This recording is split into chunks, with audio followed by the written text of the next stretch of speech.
death to any degree. They said it'll be minimum 100 to 240,000. So they can change it to whatever they want, and I'm glad. I want the number as low as possible. But people, especially when we are talking about, listen, a balance of lives and livelihood, we do need to understand that none of the data or projections have been close to accurate. And I think that kind of goes back to what you've talked about quite a bit. And regardless of how people feel about Donald Trump, the media's vested interest in making people think a certain way. And anyone who disagrees with them, well, you just don't care about Americans and you're a pariah. Yeah, I agree. By the way, I think that it's actually one of the better things that Trump has done. I think he's done a couple of things that are really good, aside from sort of generalized making sure that the government gets resources where they are supposed to go and activating and the China partial kind of flight shutdown and the European travel. Like, he's done a bunch of good things. But in terms of kind of overall rhetoric, so he's been criticized for a lot of his rhetoric. I've done a lot of that criticizing. I don't think that he's been particularly unifying. I think that him fulminating over his ratings is a complete waste of time when everybody is wondering, is mom going to die tomorrow by walking outside? Doesn't seem to me that, him comparing his ratings to The Apprentice or to The Bachelorette is particularly To be clear, by the way, anyone else, your mom is not going to die if she goes out tomorrow unless she's a 75-year-old diabetic with a dry cough. Continue.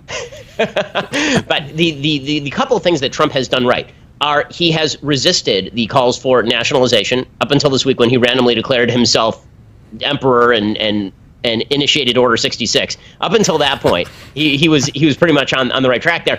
And also, he really did resist the idea, again, of sort of centralized national power against the states. Right? He was saying that the states are the ones responsible. And the media, who are just completely dishonest, they kept saying, okay, so when Andrew Cuomo doesn't shut down his state, and when Bill de Blasio doesn't shut down his city, it's Trump's fault. And then when Trump is like, okay, I'm going to make them do what I want, they're like, oh, he's a dictator now. Yeah. Okay, and by the way, I want to be clear, when he says I have the authority, what he's talking about is, and yeah, sometimes he speaks where his brain moves faster than his mouth can catch up. What he was saying is, no, I do have the authority to allow states to reopen. Not all states will reopen. States have the right to remain closed. But if Donald Trump wants to sign an order that says, all right, Kentucky or Texas, if you guys want to start reducing the stay home, and I always forget, what is it, home, cover, shelter, whatever the hell it is. I always forget what's shelter in place.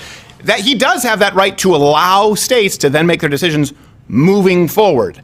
He just can't trump the governors in terms of, like, if they decide to keep it on, he can't walk in and say, okay, nope, everybody goes to work. Exactly. But with that said, one of the things, so there are certain times when you're very grateful that Trump is president.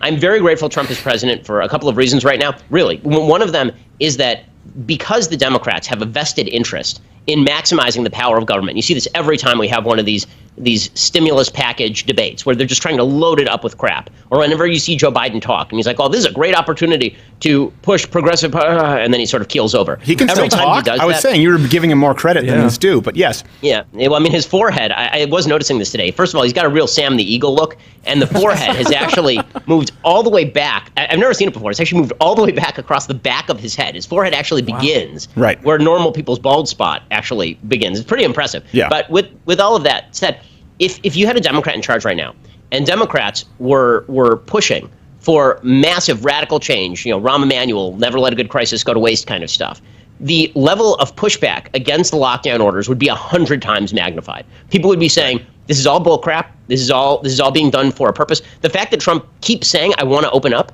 is actually one of the things that's allowing the country to give it a chance to breathe for a second, because everybody knows that Trump doesn't want to be in this situation.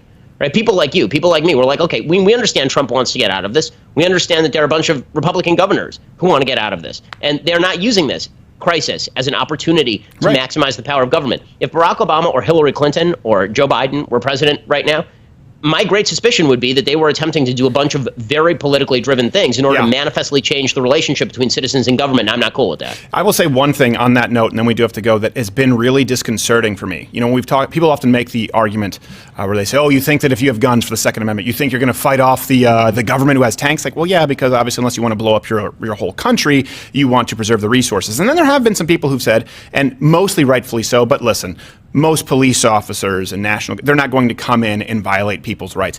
I think that's mostly true. Unfortunately, I do think that we've seen it only takes a couple of bad apples. When you have officers fining people or zip tying husbands because they're kissing their wives in a public park, you do see that there are some police officers out there who are willing to abuse that authority and say these orders are coming from higher up, and it really makes me uncomfortable.